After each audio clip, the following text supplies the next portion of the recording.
Boa noite, Laís.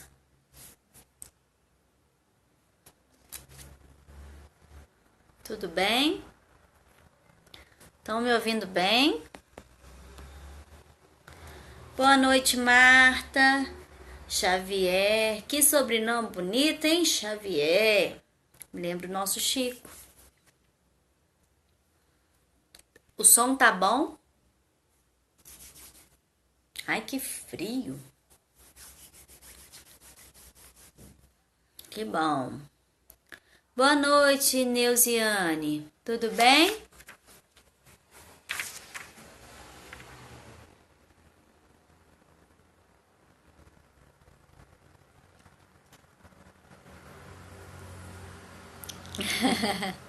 Gente, isso que vocês estão... Boa noite, Bar.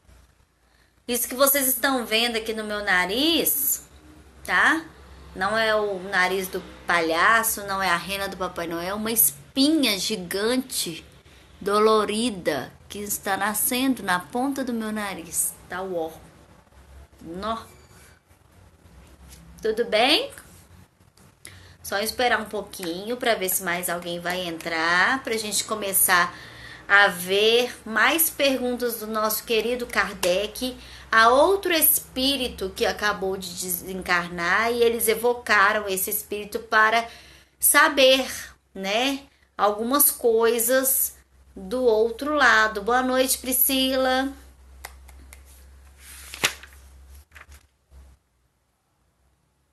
Então, quem tem aí o livro O Céu e o Inferno, quiser acompanhar, tá? A gente tá ainda... É o segundo caso do espírito Jobard. Não sei se é assim que pronuncia, mas que tá na segunda parte, tá? Do livro.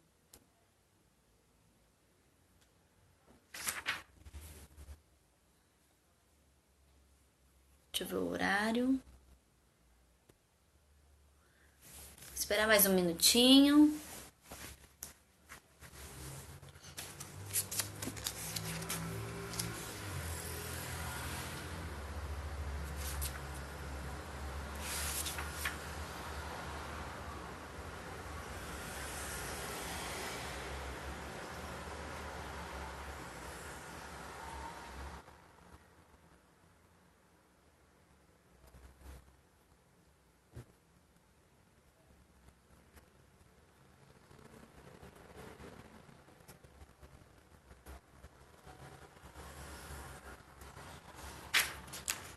Seja luz espírita, boa noite, boa noite.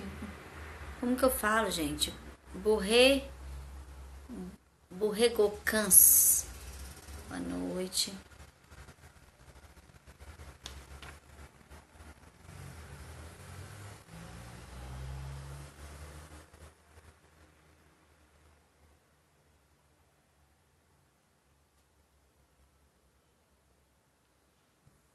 Então vamos lá, né, gente? Primeiramente, vamos pedir a Deus, né, e a espiritualidade amiga que guie o nosso estudo dessa noite, tá?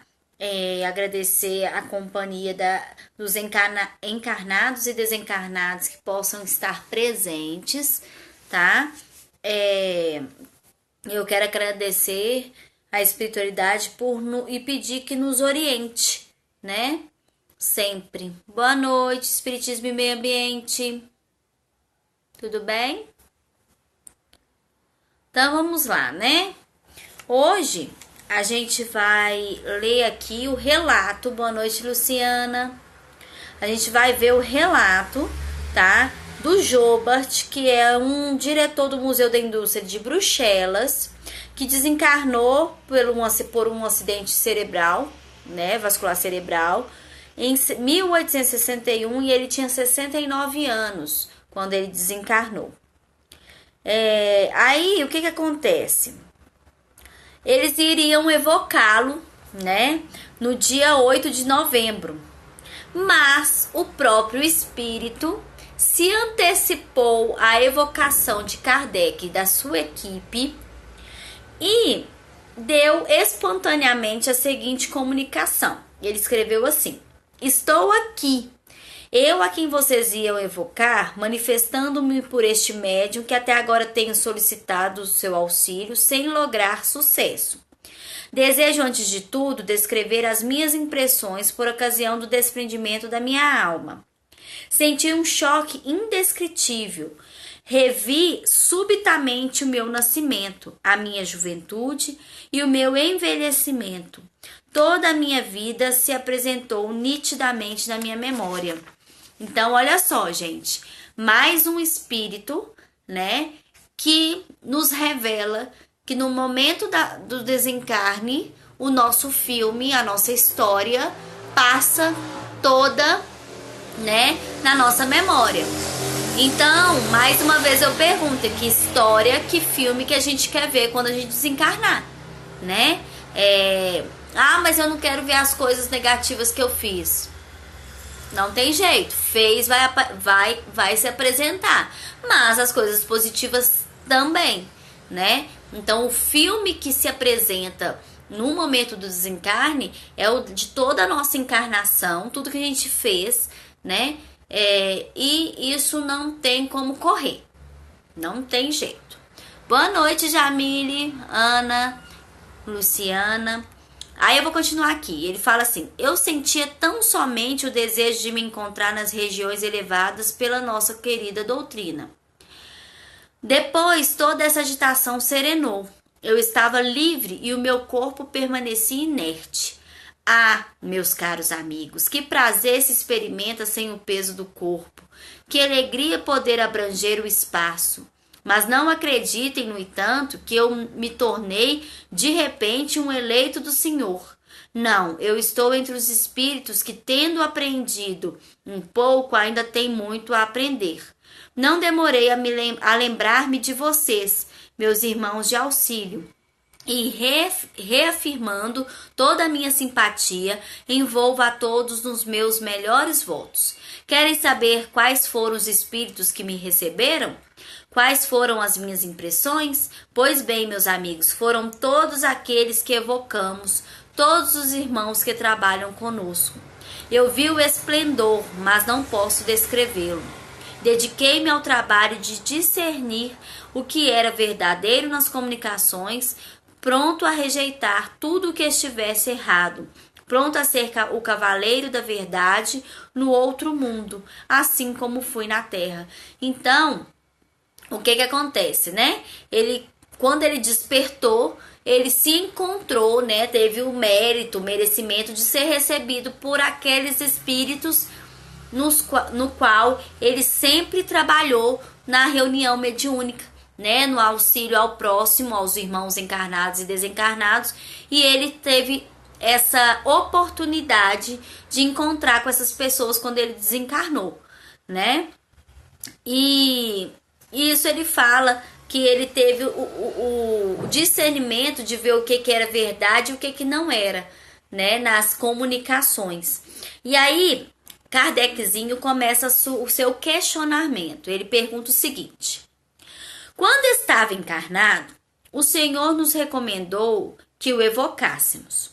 É o que estamos fazendo agora, não só para satisfazer ao seu desejo, mas principalmente para dar testemunho da nossa sincera simpatia. Ao evocarmos, pretendemos também nos instruir, visto que ninguém melhor do que o amigo para nos dar esclarecimentos precisos sobre o mundo em que se encontra. Ficaremos felizes se responder às nossas perguntas. Aí o espírito o Jobert responde assim: no entanto, o que mais importa é que vocês se instruam. Quanto à simpatia dos senhores pela minha pessoa, eu posso senti-la no meu íntimo, e não apenas pelo que escuto das suas manifestações de apreço, o que já constitui para mim um grande progresso. Então, ele sempre informando que tudo que eles revelam, tudo que a espiritualidade amiga revela, né, é para aprendizado. Então, isso é uma forma até da gente conseguir distinguir, né, quem é médium, quem tem a mediunidade ostensiva, porque médium todos somos, de saber distinguir se o espírito que está se comunicando é um espírito evoluído ou um espírito que está se fazendo passar por um espírito iluminado, né? Porque os espíritos de luz sempre nos trazem mensagens doutrinárias, né? Para o nosso crescimento. Nunca vão trazer coisas do futuro, falar o que você vai ser, o que vai acontecer na sua vida, nada disso, né? Sempre ele vai trazer para você uma mensagem doutrinária, tá? Aí Kardec continua perguntando o seguinte: para fixar as nossas ideias e não divagar, perguntaremos inicialmente: em que lugar o Senhor está? Como nós o veríamos caso isso fosse possível? Ele responde: estou junto do médium, com a aparência do mesmo Jobert que sentava à mesa ao lado dos meus amigos. Seus olhos mortais ainda possuem vendas e por isso vocês só podem ver os espíritos sobre a sua aparência mortal. Então, quando ele fala aparência mortal, ele quer dizer sobre o perispírito, tá? Então, o que ele quis dizer? Kardec perguntou se ele estava diferente, onde é que ele estava, que eles queriam saber. Ele falou no mesmo lugar, ao lado do médium, no mesmo lugar que ele se sentava, né? Então, pra gente ver que um espírito, ele não ocupa o corpo do médium. Toda comunicação mediúnica é feita através do pensamento, tá? Seria possível o Senhor se tornar visível para nós? Em caso contrário, qual seria a dificuldade? Ele queria saber se ele podia se apresentar, né? Se materializar ali. Aí ele responde: a dificuldade é que o organismo de vocês não possui as condições necessárias para enxergar os espíritos. Um médium vidente poderia me ver, os outros não. Então, como um médium, né, que tem evidência, enxerga com os olhos do espírito, né? A gente acha que o médium, ele enxerga todos os sentidos da mediunidade, se dá pelo espírito, né? Pelo perispírito. Então, por isso Chico, né, fechava os olhos. Os médiuns estão de olhos fechados durante a reunião e quando eles estão relatando o que eles estão vendo no plano espiritual, eles estão enxergando com os olhos do espírito e não com os olhos físicos, né? Então ele falou: se algum médium aí for vidente, vai conseguir me ver, os outros não. Aí ele pergunta: o lugar que o Senhor ocupa entre nós é o mesmo que lhe reservávamos quando estava encarnado e participava das nossas reuniões? Aqueles que viram o amigo na condição de encarnado podem imaginá-lo da mesma forma como era antes? Se o Senhor não tem mais o corpo material, tem o corpo fluídico que possui a mesma forma do corpo físico, que é o perispírito, se não conseguimos vê-lo com os olhos do corpo, podemos vê-lo com os olhos do pensamento? Se não lhe é possível se comunicar conosco pela palavra, pode fazê-lo por escrito, com a ajuda do médium? Assim, as nossas relações não estão interrompidas por causa da sua morte e podemos conversar com a mesma facilidade de outrora. É realmente desse modo que se passam as coisas? Credo, Kardec podia ter dividido essa questão, né? Ufa, até cansei de ler. Então ele quis dizer o seguinte: já que não podemos enxergar, né, o seu espírito, né, tem condições de se manifestar de outras formas, seja pela psicografia, né, pela psicofonia, pela vidência. Ele quer saber isso, né? Aí ele fala: sim, e todos aqui já sabem disso há muito tempo. Ocuparei seguidamente esse lugar, mesmo que não percebam, porque o meu espírito habitará entre vocês. Então, ele está sim sentado, né? Kardec pergunta também se ele está sentado no mesmo lugar que ele costumava. Ele falou: sim, estou presente no mesmo lugar. E que eles já sabem que a comunicação é feita de várias percepções mediúnicas, né? Tanto pela psicofonia, pela psicografia, pela vidência, pela audiência, né? De várias formas. Aí ele pergunta: não faz muito tempo o senhor ocupava este assento. Kardec cismou com o lugar que o espírito ficava. Agora faz o mesmo com seu corpo fluídico. As condições atuais lhe produziram alguma sensação estranha? Ele quer saber se ele está sentado no mesmo lugar quando ele estava encarnado. Produziu nele alguma sensação diferente, estranha? As condições atuais não me trouxeram nenhuma sensação estranha, porque o meu espírito desencarnado desfruta de lucidez suficiente para compreender qualquer questão que se apresente. Ou seja, um espírito que está lúcido, né? Que está ciente de tudo que acontece, de tudo que acontecia no plano físico quando ele estava encarnado. Então, que para ele nada estava diferente, a não ser a condição do corpo dele, que agora é um corpo fluídico, né? Aí ele pergunta: o senhor se lembra de ter estado nessas mesmas condições antes dessa última encarnação? É possível perceber alguma modificação comparando a sua situação atual com a da encarnação anterior? Então, ele está querendo saber se ele lembra de estar nessa mesma situação em outra encarnação antes dessa última que ele teve. E ele fala o seguinte: recordo-me das existências anteriores e sinto que melhorei. Olha que bacana. Ele consegue perceber, o espírito percebe que a situação que ele se encontra no plano espiritual está melhor do que quando ele voltou para o plano espiritual na outra encarnação que ele teve. Ou seja, ele deve ter tido, claro, uma evolução, né, como espírito. Então ele está numa condição melhor. E ele continua: em relação às minhas encarnações anteriores, por eu ser um espírito perturbado, só conseguia me aperceber da existência terrena que havia deixado. Ou melhor, não tinha acesso ao meu passado espiritual. Então, na última vez que ele desencarnou, sem ser essa que ele está contando aqui agora, como o espírito dele estava perturbado, ele não conseguia ver as encarnações anteriores, só aquela que ele viveu na Terra, né? Então, olha, até isso muda, né? O espírito, quando ele está perturbado ao desencarnar, ele não consegue ter percepção de muita coisa, principalmente de vidas anteriores. Mas, como ele está hoje numa situação, né? Hoje que eu digo assim, nessa época, numa situação mais evoluída, ele consegue sim lembrar das encarnações anteriores e comparar como ele está na encarnação atual. Aí ele pergunta: o senhor se lembra da penúltima encarnação, a que precedeu a do senhor Jobert? Ou seja, ele quer saber se ele lembra da última encarnação.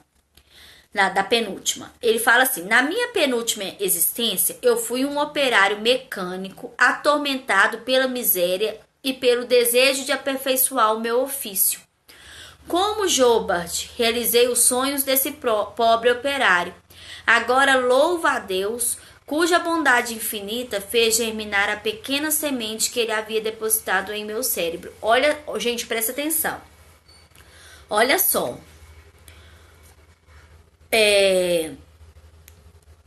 Ele conta aqui que na última encarnação dele, né? Que na última encarnação dele, na penúltima, ele foi um operário, né? Mecânico, que era atormentado pela miséria, ou seja, ele não tinha posses, e pelo desejo de aperfeiçoar, de melhorar o trabalho dele. E ele voltou na encarnação, essa que ele desencarnou, na outra encarnação, como, olha o que ele era, que eu falei aqui. Ele era diretor do Museu de Bruxelas, ou seja, ele tinha um cargo, uma posse, né? E ele não se rendeu a essa, como eu vou dizer, a esse status, né? Pelo contrário, ele foi um estudioso, foi um trabalhador, né, da doutrina, ajudou e tudo. Então, ele soube aproveitar os talentos que foram dados a eles. Lembram da parábola dos talentos, né? É o que a gente tem que fazer. Aí ele pergunta aqui: o senhor já se comunicou em outros lugares? Ou seja, já teve comunicação em outros centros, com outros médiuns? Ele diz: tenho me comunicado muito pouco. Em muitos lugares, um espírito tem usado o meu nome. Isso é um perigo. Olha só, depois a gente vai comentar. Algumas vezes eu estava perto dele sem que pudesse me comunicar diretamente. Minha morte é tão recente que ainda sofro algumas influências terrenas. É preciso que exista uma perfeita afinidade com o médium para que eu possa expressar o meu pensamento. Em breve poderei agir indistintamente em relação aos médiuns, mas por enquanto, repito, ainda não posso. Quando morre um homem que é um pouco conhecido, ele é chamado de todos os lados. Então, inúmeros espíritos se apressam em tomar posse da sua individualidade. Foi o que aconteceu comigo em muitas circunstâncias. Posso assegurar a vocês que são poucos os espíritos que podem se comunicar logo após o desprendimento, mesmo que seja através de um médium de sua preferência. Então, olha só, 3 coisas. Ele relata, né, que ele estava se comunicando muito pouco em outros locais e que muitos espíritos estavam se passando, né, ou transmitindo mensagem por ele ser um espírito conhecido em nome dele, né? Mas que ele ainda não podia fazer nada em relação a esse tipo de comunicação falsa, né? É muito diferente, gente. Na reunião mediúnica em que eu participo, às vezes a gente recebe, né, psicografias de espíritos mais conhecidos, mas que a gente entende, a gente não pode se envaidecer, a gente acredita que seja de algum membro da equipe desse espírito, porque a qualidade da mensagem é que importa. O nome do espírito pouco importa, tá? Porque o que interessa é a mensagem. Mas aí o que acontece? A gente tem plena consciência de que são espíritos. Às vezes vem lá, espírito X. Aí você fala assim: nossa, estou recebendo uma psicografia de espírito X. Mas pode ser que a psicografia, a mensagem, tenha sido ditada por espíritos que trabalham, né, juntamente com esse espírito X e não propriamente ele. Mas o que importa para nós? O conteúdo da mensagem, certo?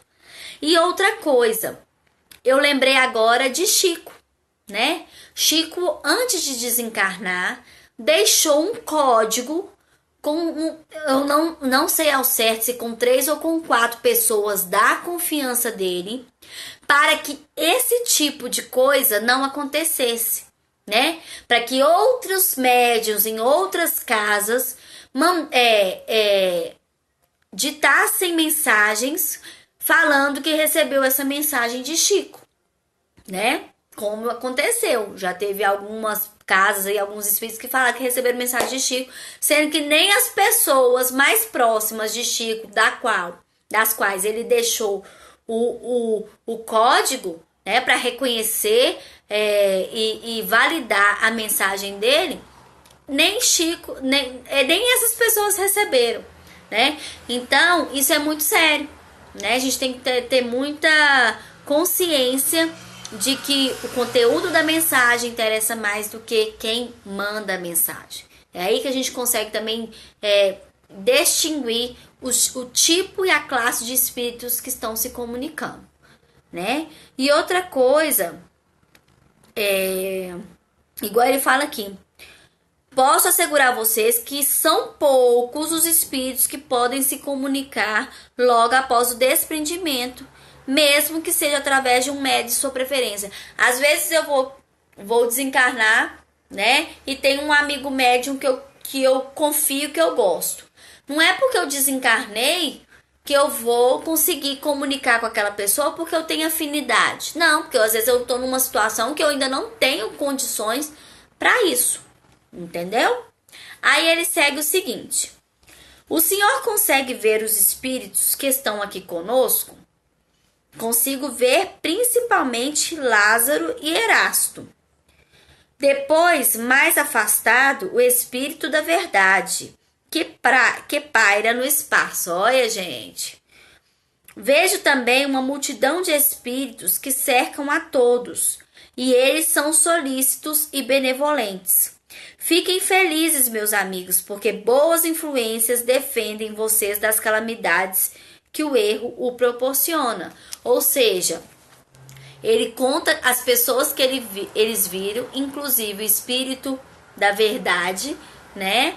Que né, passa várias mensagens e mais outros espíritos, uma gama de espíritos também benevolentes que trabalham ali, né?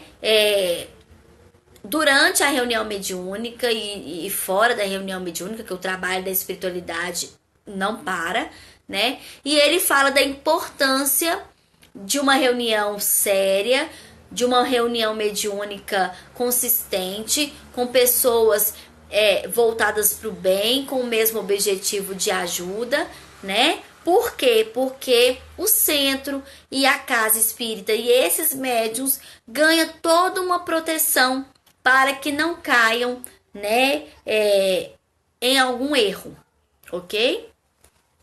Aí a outra questão ele fala o seguinte, tá acabando, tá, gente? Aí a gente pode conversar de outros assuntos. Quando encarnado, o senhor compartilhava da opinião de que a Terra se formou pela união de 4 planetas que teriam se juntado num só. Ainda continua com essa mesma opinião? Então, o Joubert falava, quando encarnado, né, que a Terra era a junção de 4 planetas que teriam se juntado em um só. Aí ele fala, é um erro. Olha só, chegando lá de lá ele viu, né? As novas descobertas geológicas provam que a Terra passou por transformações e teve uma formação gradual sucessiva. A Terra, assim como os outros planetas, teve o seu próprio desenvolvimento, ou seja, não advém de junção de 3 planetas. A Terra é um só. Deus não precisou lançar mão dessa grande desordem que seria essa agregação de planetas. A água e o fogo são os únicos elementos orgânicos da Terra, né? É isso que ele fala. Boa noite, tá boa? Aí, ó, a Verlane do Espírita CG fez live hoje. Não sei se ela deixou gravada, eu acho que não, hein? De castigo. Perdeu o bônus hora. Aí, ele continua aqui. O senhor também acreditava que os homens pudessem entrar num estado de catalepsia e nele permanecer por um tempo ilimitado e que a espécie humana teria sido trazida dessa maneira para a Terra? Ilusão, né? Ele quer saber se as pessoas ficavam num estado de quase que morte, né? E assim foram deixadas, né?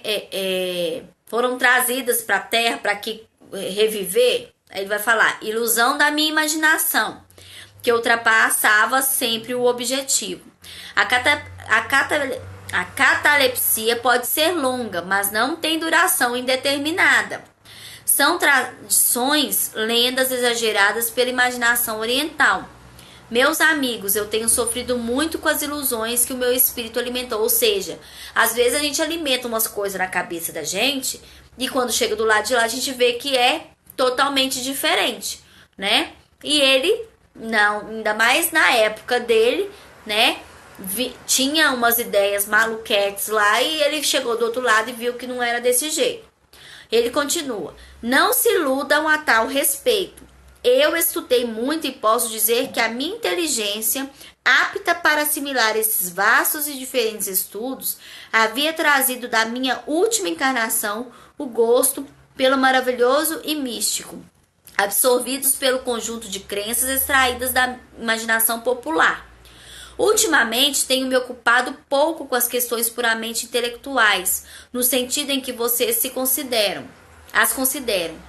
E como poderia me ocupar com isso se estou deslumbrado e aturdido pelo maravilhoso espetáculo que me cerca? Ou seja, ele não está tendo tempo nem de pensar nas coisas loucas que ele pensava, né? Que era dessa forma, porque ele está lá tão apaixonado, tão admirado com tudo que ele está vendo no plano espiritual, que ele não está nem tendo para pensar e usar inteligência para isso.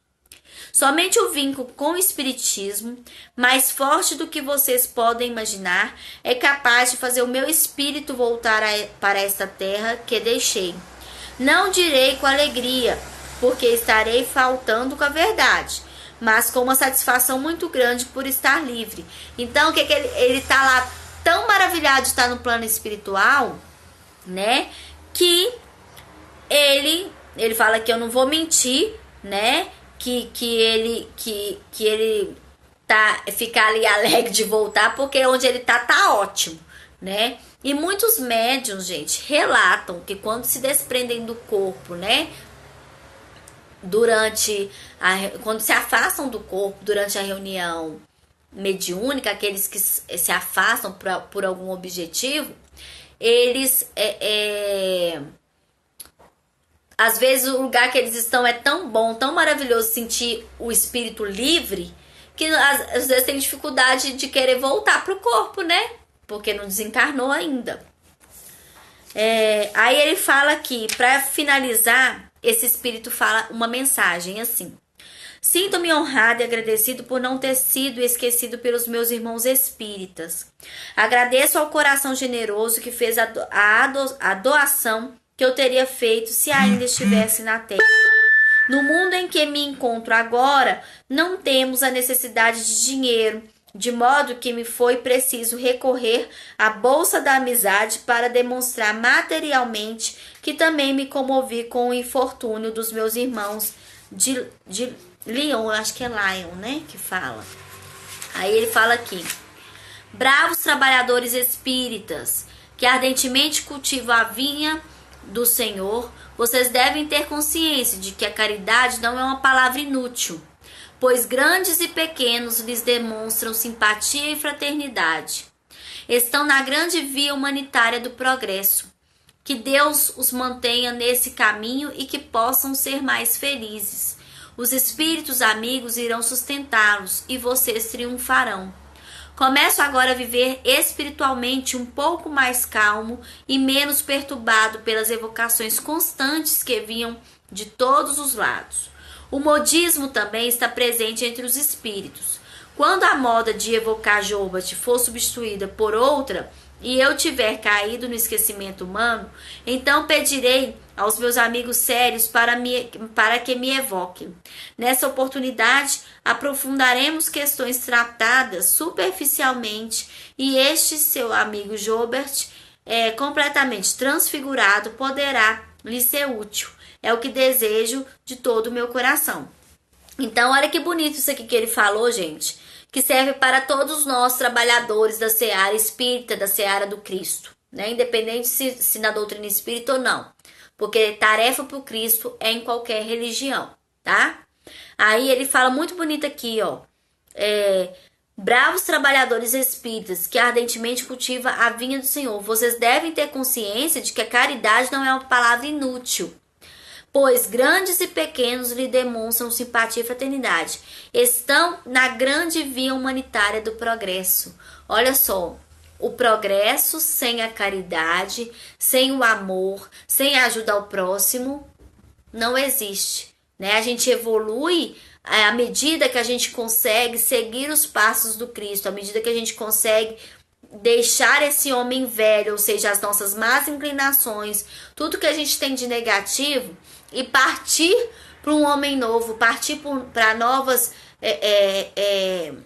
atitudes, novos pensamentos no bem, no amor, na caridade, na ajuda, pensando sempre o que o Cristo faria no nosso lugar. Eu coloco muito esse pensamento quando eu vou agir ou quando eu vou pensar em alguma coisa. O que será que Jesus faria no meu lugar se ele estivesse nessa situação? Quando você se coloca pensando assim, você consegue, às vezes, se acalmar, você consegue parar para raciocinar numa atitude que poderia levar assim, né, no supetão, e não leva, né? E isso tudo já tá te ajudando a mudar esses hábitos antigos e implantando aos poucos os hábitos novos, né? Então, isso é lindo. Ele falar que a caridade, né, para os trabalhadores, vocês estão na via humanitária do progresso. Então, não existe progresso, né? Não existe evolução sem o caminharmos no caminho do bem, né? E a evolução e esse progresso é de cada um. E o planeta evolui junto quando todo mundo tá nesse mesmo caminho, porque o planeta tá evoluindo, o planeta tá progredindo, estamos mudando, né? Saindo de um planeta de provas e expiações, migrando para um planeta de regeneração. E quem que vai para o planeta de regeneração? Quem se afinizar com esse planeta.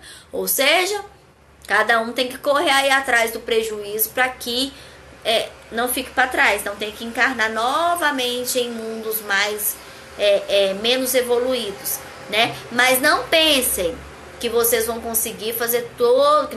Vocês não, nós vamos conseguir fazer essa mudança, evoluir tudo que a gente tem que evoluir nessa encarnação. Desiste, você está pensando isso. Não vai funcionar, né? Se você tem 5 coisas para melhorar e conseguir nessa encarnação melhorar uma, já tá assim, um progresso muito grande, né? O pior é tentar fazer tudo e não fazer nada, né? Aí não dá certo, tá? E aí, com isso aqui, a gente finaliza as perguntas que Kardec fez pro espírito do Joubert, né? Oi, Rê, boa noite. Simi Toscar, boa noite, Bruna. Tudo bem? Boa noite quem tá aí, que eu não dei boa noite. Bom, como temos ainda um tempo, né? Eu não quero começar outro espírito aqui, que também veio trazer o relato dele, porque não vai dar tempo. Então, fica para próxima. Aí, então, a gente fica aqui para conversar, Boa noite, Gabriel. Boa noite, Lau. Para conversar do que vocês quiserem conversar dentro da doutrina espírita, tá? Fiquem bem à vontade para perguntar o que vocês quiserem, tá? Se eu souber responder, se estiver ao meu alcance, senão eu estudo e respondo depois. Ok? Vocês viram, né, gente, como é importante a gente trabalhar no bem pra gente ter algum mérito quando chegar do lado de lá, né? Primeiro que o filme vai passar, a gente viu de novo que o filme da vida da gente, da encarnação, passa todo de novo, né? O filme a gente escolhe o que quer ver de acordo com aquilo que a gente faz da nossa encarnação. Não adianta correr dessa parte, pular essa parte do filme, não. E outra coisa como é importante, né? Quando a gente trabalha no bem, como a espiritualidade amiga nos acolhe, né? Como a gente é amparado. Hoje eu disse a uma pessoa o seguinte, ela me questionou o seguinte, que ela é uma pessoa que ajuda muito as pessoas, mas que ela vê muita inveja, né, no trabalho dela, no comércio dela, vê muita inveja das pessoas. E o que eu disse pra ela? Eu falei assim, quando a gente está, né, voltado pro bem, né, fazendo a nossa parte, fazendo o que a gente faz da melhor forma possível, a espiritualidade amiga está sempre junto de nós. Então esses olhares, esses pensamentos negativos que são emanados em nossa direção, não nos atinge. Porque se você está numa vibração aqui, e a pessoa daqui tá te mandando uma vibração nesse nível, não te atinge, né? Então que ela não se preocupasse com esse tipo de coisa, né? Que ela fizesse uma prece sempre, que ela estivesse sempre vigiando os pensamentos, os sentimentos. E uma outra coisa que ela me questionou foi o seguinte: ela é uma pessoa que é muito procurada pelas pessoas para fazer uma prece, né, para ajudar, para rezar, para isso, para aquilo outro. E que o companheiro dela falou assim: que engraçado, né? Você sempre tá ajudando as pessoas e tem um retorno das pessoas que a sua ajuda com as preces, com tudo isso foi boa. Quando eu peço para você me ajudar, quando eu peço para você rezar para mim, não funciona. Aí o que que eu disse para ela? Quando aquela mulher da passagem lá, que estava com uma hemorragia, se agarrou nas roupas de Jesus e foi curada, né? Que Jesus sempre disse: a sua fé é que te cura, né? A sua fé é que te curou. Não foi eu, foi a sua fé. Então, eu falei com ela, às vezes é porque as pessoas que te procuram para uma ajuda, para uma prece, que seja, elas têm tanta fé que vai resolver, que vai ajudar, que realmente elas são ajudadas, né? Às vezes o seu marido não tem tanta essa fé, né? Não tá tão receptivo. Que é só porque a gente tem mania, gente, de pedir para os outros rezar pra gente. Ah, você tá indo pra missa? Reza lá pra mim, né? Ah, você tá indo pro centro espírita? Reza lá pra mim. Mas não é bem assim, né? O que você tá fazendo da sua parte para ter algum merecimento de ajuda? O que você faz pelo outro, né? Como é a sua fé de acreditar que a reza do outro vai ser boa para você? O que você tá fazendo para ter esse merecimento, né? Não, mas tem muita gente que faz isso. Vai lá, nossa, tem uma tia que adora fazer isso. Eu vou pro centro, ela fala assim: ah, põe meu nome lá, reza lá pra mim. Eu fico pensando assim, eu nem coloco o nome, gente. Porque eu fico pensando assim, eu tô vibrando aqui pra ela tá lá no momento que eu tô fora que ela tá na casa dela fazendo uma prece, concentrando, né, vibrando na mesma sintonia. De que vai adiantar? Mal não vai fazer, mas adiantar também não, né? Então, isso aí eu tô expondo aqui pra vocês, sem falar o nome, mas é porque é pra dar como exemplo, tá? Deixa eu ver aqui. Tem problema não. Vou deixar a live gravada, Bruna, aqui no Insta. E também vou subir pro canal no YouTube, Coração Espírita. Eu sempre coloco lá as lives, tá? Porque aqui só fica 24 horas. Vai que tem algum maluco que quer assistir a live depois, né? E entra lá no YouTube e vê lá. Primeira vez aqui, Samara. Acabei de chegar. Seja bem-vinda. Seja bem-vinda. A família Coração Espírita, todos nós aqui, não sou professora, não sei mais do que ninguém. Estamos todos aqui no mesmo barco, tá? Aprendendo, tentando tirar proveito dos ensinamentos que Kardec nos traz, para que a gente possa tentar levar a nossa vida de uma forma mais certa, mais correta, né? Aqui, ó.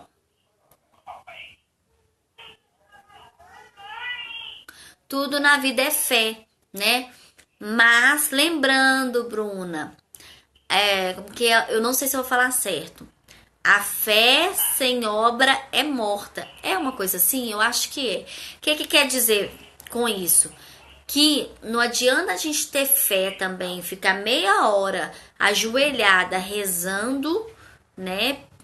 Pedindo para todos os santos, se a gente não tira o bumbum da cadeira e vá pra luta, vai pro trabalho, vai ajudar as pessoas, vai fazer um trabalho social, vai fazer uma tarefa no centro espírita ou em qualquer outro lugar, né?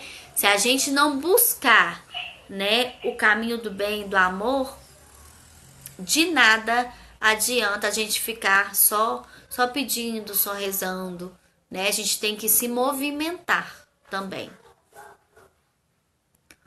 O nome do canal é Coração Espírita também. Bem, eu acho que ele ainda tá lá, né, gente? Vocês entram lá no YouTube, digita Coração Espírita, que vocês vão ver as caras assim.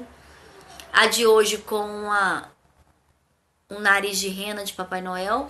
Sou eu, tô lá falando algumas coisas pra vocês. Pegando do assunto que você falou, essa coisa de orar por outra pessoa só funciona mesmo se a pessoa quiser. A mesma coisa que foi pedida, por exemplo, não funciona se ela tiver merecimento, porque às vezes a pessoa reza pedindo uma coisa para Deus. Qualquer coisa. Tem gente que reza pedindo emprego, tem gente que reza pedindo saúde, tem gente que reza pedindo de tudo, né?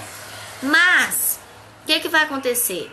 Deus tá lá observando a gente, né? A espiritualidade amiga, seu mentor tá te acompanhando. Vai ver lá seu pedido. Ele vai ver se você tem merecimento para receber aquilo que pediu. Ele vai ver se o que você tá pedindo vai ser bom para você, no sentido de você não cair de novo nessa encarnação, porque às vezes é o seguinte. Vou contar uma história que eu acho que eu já contei aqui, só para te dar como exemplo, tá? Uma senhora muito boa, muito caridosa, amiga dos seus vizinhos e tudo, tinha um filho que teve um problema neurológico, ficou na cadeira de roda, tá? E aí essa mãe, todo santo dia, pedia para Deus pro filho voltar a andar. Todo dia ela pedia para Deus pro filho voltar a andar. E as preces dela eram preces verdadeiras, preces bem sentidas. Então a espiritualidade amiga falou assim: ô gente, merecimento essa senhora tem, né? Então, de tanto ela pedir, vamos tentar ver se vamos atender o pedido dela. Então, aos poucos, o filho foi se recuperando, o filho que estava lá na cadeira de roda, foi se recuperando, voltou a andar. O que aconteceu, gente? O filho começou, que ficava sempre junto dela, sempre dentro de casa, sempre na companhia dela, foi pra rua. Foi pra rua, se envolveu com coisas ilícitas, se envolveu com drogas, se envolveu, ou seja, com tudo aquilo que o vício poderia trazer. Qual a moral dessa história? A situação que o filho se apresentava, né, era para que ele em mais uma encarnação não caísse nos mesmos erros, tá? Não se desbandasse pro vício, pras drogas, pra tudo. Ele tava lá quietinho, né, na cadeira de roda, junto com a mãe, né, passando aquele perrenguezinho ali, mas para evitar, né, que ele caísse novamente nos mesmos erros de outras encarnações. A mãe, coitada, né, que pediu tanto para que o filho voltasse a andar, já estava querendo pedir, era o contrário, né? Porque, ai meu Deus, pra que eu pedi isso? Ou seja, a gente não sabe nem o que a gente pede. A gente tem que tomar muito cuidado com o que a gente pede, né? Porque às vezes o que a gente está recebendo na vida é pro nosso bem. E aí o que acontece? O filho adquiriu novos débitos, a mãe de lambuja, né, na rebarba, adquiriu também débitos, porque pelo pedido dela, né, o filho se recuperou, mas também caiu outra vez, ou seja, ela tem uma parcelinha de culpa, né? E o que acontece? Então, a gente tem que saber o que pedir. Então, quando a gente faz uma prece para uma pessoa, a pessoa fala assim: ai, você é uma pessoa que tem tanta fé, reza assim para mim, para tal coisa. Como que você tem que rezar para essa pessoa? pedindo para que Deus, né, e a espiritualidade faça o que for melhor para a pessoa. E não o que a pessoa quer, o que for melhor. Porque às vezes o que a gente pede lá na frente, às vezes a gente fica até chateado. Nossa, Deus esqueceu de mim. Nossa, eu pedi uma coisa, veio de outra completamente diferente. Mas aí lá na frente você vai perceber que essa coisa foi melhor. Foi a melhor pedida, vamos dizer assim. Né? Então a gente tem que tomar muito, muito, muito cuidado com aquilo que a gente pede. A gente tanto não sabe pedir, não sabe fazer prece, que no final do evangelho a gente tem uma coletânea de preces para que a gente possa fazer uso, né, de uma prece adequada para todas as situações, né? Samara aqui de Salvador já veio conhecer. Menina, presta atenção na cabeça flutuante dessa pessoa. Eu fui ano passado não, né? Ano passado? Ô, gente, minha memória não é boa, não. Fui em janeiro. Janeiro, ano passado, a louca. Fui em janeiro pra Costa do Sauípe. Nossa, um sonho ir pra Costa do Sauípe. Fui de Balicuia pra Costa do Sauípe. Pertinho de Salvador, né? O que a pessoa que não teve, tinha passeio pra Salvador. O que a pessoa que não teve a consciência de pensar? Salvador, Mansão do Caminho, visitar a Mansão do Caminho. Pessoa pensou não, a preguiça de ter que sair de onde eu tava, com criança e tudo. Não fui, gente, não fui, pensa. Ah, foi esse janeiro, não, foi janeiro passado, foi ano passado, porque a Maria Luísa estava com 1 ano. Não fui visitar, gente, perdi a oportunidade, mas tenho muita vontade de conhecer. Eu acho tão lindo quando eles postam vídeos daquela praça lá da Joana, das crianças que são atendidas, que são acolhidas, que estudam lá. Ai, gente, é tão lindo, toca umas musiquinhas assim, é uma paz tão grande. Mas eu ainda hei de conhecer lá Uberaba, eu tenho muita vontade de conhecer Uberaba, né? E lá na fraternidade que Chico trabalhou por tanto tempo, eu tenho muita vontade de conhecer. Perdi o bonde, viu, Samara? Perdi o bonde. Vocês podem me convidar que eu vou, tá?